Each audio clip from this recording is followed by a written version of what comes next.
Hey there, garden lovers. Welcome back to Garden Crumbs, where we turn everyday gardening challenges into opportunities for a healthier, more sustainable garden. If you're new here, hit that subscribe button and ring the bell because today's video is going to completely change the way you think about those so-called weeds growing in your garden. Now, I know what you're probably thinking. Weeds? Really? We're supposed to be getting rid of those, not celebrating them. But here's the thing that the big chemical companies don't want you to know. Some of those plants you've been yanking out and tossing in the compost bin are actually incredibly powerful allies in your fight against garden pests. That's right. Mother Nature has been providing you with free organic pest control this entire time, and most of us have been throwing it away without a second thought. Today we're diving deep into 5 common garden weeds that you can use to create your own natural pesticides and pest repellents. No more spending money on expensive herbicides that harm beneficial insects, contaminate your soil, and leave residues on your vegetables. We're going old school, folks, using methods that farmers and gardeners relied on for centuries before synthetic chemicals came along. And the best part? These methods actually work. They're completely safe for you and your family, and they won't cost you a single penny if you already have these plants growing in or around your garden. Before we jump into our list, let me just say that this isn't about being anti-modern or rejecting all conventional gardening wisdom. This is about being smart, resourceful, and working with nature instead of against it. It's about understanding that not every plant that shows up uninvited in your garden is an enemy. Some of them are actually volunteers, unpaid workers just waiting to help you solve your pest problems. So grab a notebook, because you're definitely going to want to write this down. Let's get started with number 1. Number 1, stinging nettle. Now I can already hear some of you groaning. Stinging nettle? That stuff that makes you itch like crazy if you brush against it? Yes, exactly that plant. Stinging nettle, or Urtica dioica if you want to get fancy with the Latin name, is probably one of the most underappreciated plants in the entire gardening world. Most people see it as nothing more than a painful nuisance, but experienced organic gardeners know that nettle is absolute gold when it comes to pest control and plant nutrition. The secret to nettle's pest-repelling power lies in those same compounds that make it sting, specifically formic acid and histamines. When you make a nettle spray or fermented nettle tea, these compounds become a powerful deterrent for aphids, spider mites, and even larger pests like caterpillars. But here's where it gets really interesting. While nettle repels harmful insects, it actually attracts beneficial predatory insects like ladybugs and lacewings. So you're not just driving pests away, you're inviting their natural enemies to set up shop in your garden. Making nettle spray is incredibly simple. You'll want to wear gloves for this part, obviously. Harvest about a pound of fresh nettle leaves and stems. Young plants work best, ideally before they flower. Chop them roughly and place them in a large bucket or container. Add about 5 gallons of water, preferably rainwater if you have it, though tap water will work fine if you let it sit out overnight to allow the chlorine to dissipate. Now here's where you have a choice. For a quick spray, you can steep the nettles for about 12 to 24 hours. Strain it, dilute it, 1 part nettle liquid to 10 parts water, and spray it directly on your plants. This quick version works great for immediate aphid problems. But if you want the really powerful stuff, the kind that not only repels pests but also acts as an incredible foliar fertilizer, you'll want to make fermented nettle tea. For this, you let that same mixture sit for 2 to 3 weeks, stirring it every couple of days. Yes, I'm not going to lie to you, it's going to smell absolutely terrible. Like really truly awful. My wife banned me from making this anywhere near the house after the first time. So make it somewhere downwind, maybe behind your shed or garage. But trust me, the smell is worth it because the end product is like liquid gold for your garden. Once it's fermented, strain out the plant material, which, by the way, makes fantastic compost, and dilute the liquid even further, about 1 part nettle tea to 20 parts water for spraying on leaves, or 1 to 10 for watering around the base of plants. This stuff will not only keep pests at bay, but will also give your plants a serious boost of nitrogen and other nutrients. I use this on my tomatoes, peppers, and brassicas throughout the growing season, and the difference is remarkable. The plants are healthier, more vigorous, and pests just seem to avoid them. You can apply it every 2 to 3 weeks throughout the growing season. One important tip: always apply any foliar spray early in the morning or late in the evening, never in the heat of the day.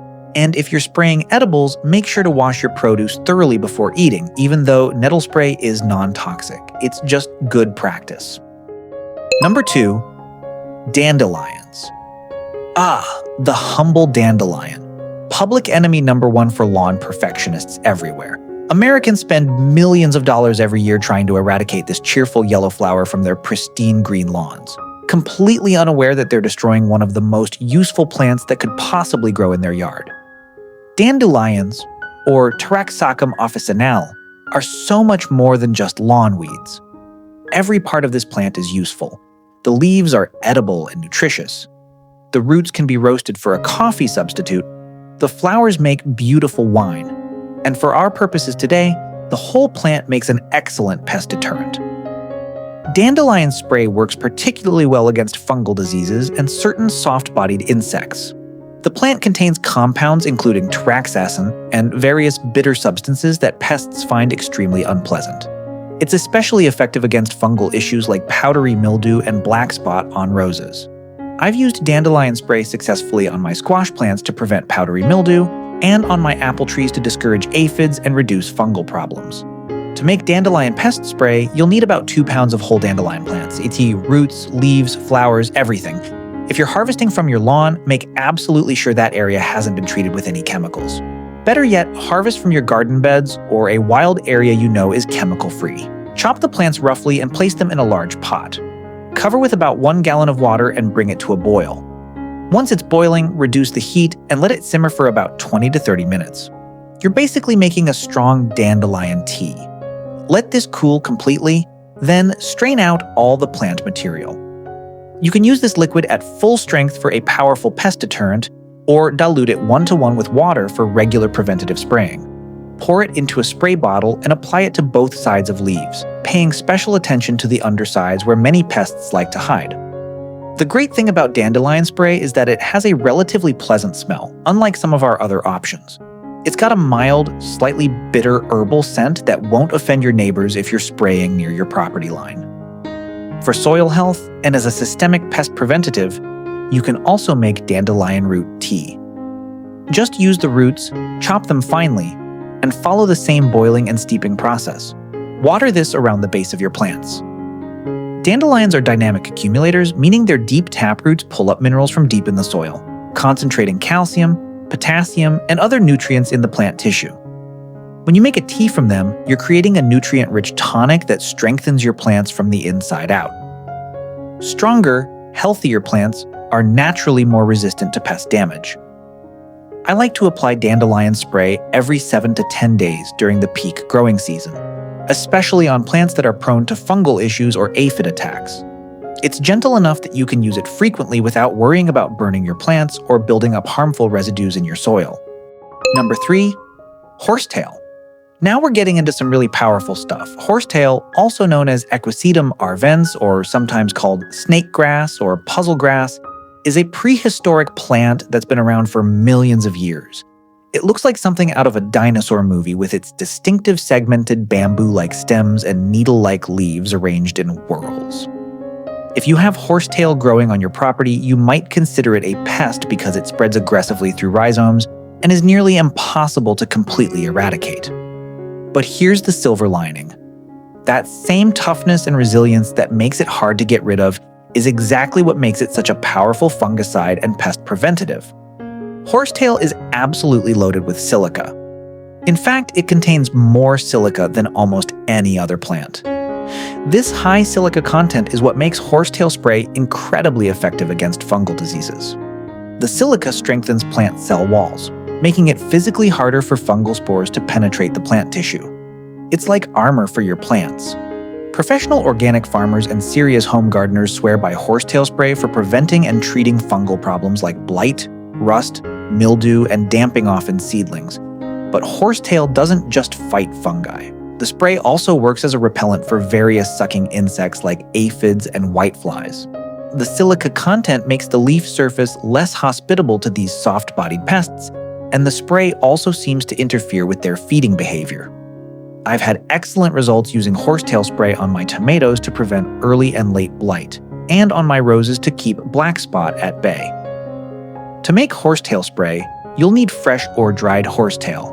If you're buying it dried, you can find it at health food stores or online because it's also used as an herbal supplement.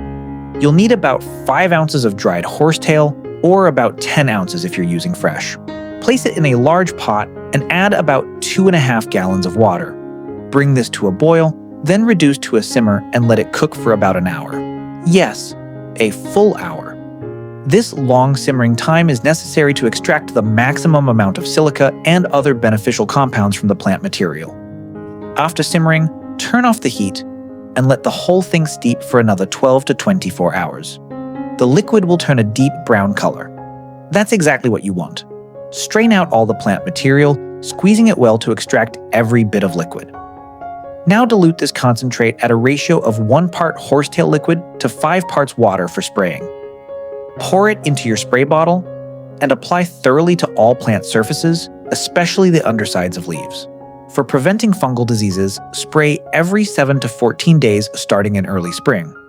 If you already have a fungal problem, spray every 3 to 5 days until you see improvement. One important note about horsetail.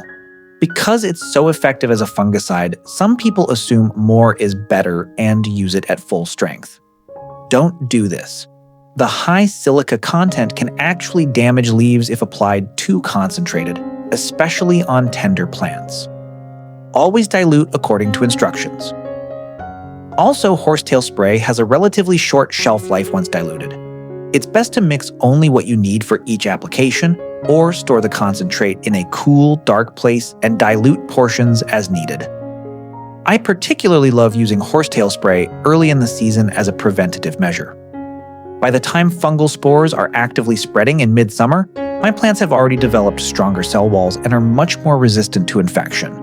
It's like giving your plants a vaccine against diseases. Number 4, tansy. Tansy, or Tana sedum vulgar, is one of those plants that walks the line between useful herb and aggressive weed. It's a perennial with ferny, aromatic leaves and bright yellow button-like flowers that bloom in late summer. Historically, tansy was planted near doorways and hung in homes to repel flies and other insects. Medieval gardeners knew what they were doing. Tansy contains powerful compounds including thujone, camphor, and various bitter substances that insects absolutely hate. In fact, tansy is so potent that you need to be a bit careful with it. The scent of tansy is incredibly effective at repelling a wide range of pests including ants, aphids, cabbage worms, squash bugs, Japanese beetles, and even mice. I've planted tansy strategically around my vegetable garden, and I've noticed a significant reduction in pest pressure, especially from flying insects. But you don't have to plant it permanently to benefit from its pest-fighting properties. You can make a spray that brings the power of tansy directly to your plants. To make tansy insect spray, harvest about 1 pound of fresh tansy leaves and flowers, or about 4 ounces if you're using dried. Chop them coarsely and place them in a large jar or bucket. Pour about 1 gallon of boiling water over the plant material and let it steep for at least 12 hours. But up to 24 hours is even better. The longer it steeps, the stronger your spray will be. Strain out all the plant material. You can use this liquid at full strength for serious pest infestations, or dilute it 1-to-1 with water for regular preventative spraying. Apply tansy spray directly to plants where you're experiencing pest problems. It's particularly effective on brassicas like cabbage, broccoli, and kale to prevent cabbage worms and aphids. I also use it around the base of plants to create a barrier against crawling insects like ants and beetles. The spray has a strong, distinctive smell that some people find pleasant in an herbal way, and others find overpowering. Either way, pests definitely find it repulsive, which is exactly what we want. Now here's the important safety note about tansy. While it's excellent for pest control, tansy contains thujone, which can be toxic in large quantities if ingested. Don't spray it on herbs or vegetables that you're about to harvest. Use it as a perimeter spray, or apply it to ornamental plants, or on vegetables early in the season with several weeks before harvest. Also, some people have skin sensitivity to tansy, so wear gloves when handling it and making the spray. Don't use tansy spray if you're pregnant, as thujone can have adverse effects. Despite these precautions, tansy is incredibly valuable in the organic garden. Many commercial organic insecticides actually contain extracts from tansy or its relatives. You're just cutting out the middleman and making it yourself. I use tansy spray primarily as a preventative barrier spray around the perimeter of my garden beds and on plants that seem to attract every pest in the neighborhood. One application usually provides protection for about 5 to 7 days, depending on rainfall. An interesting side note, you can also dry tansy leaves and flowers and use them as a natural ant repellent indoors. Just crumble the dried leaves and sprinkle them where ants are entering your home. It works remarkably well and smells a lot better than chemical ant killers. Number 5. Wormwood. Last but absolutely not least, we have wormwood, or Artemisia absinthium.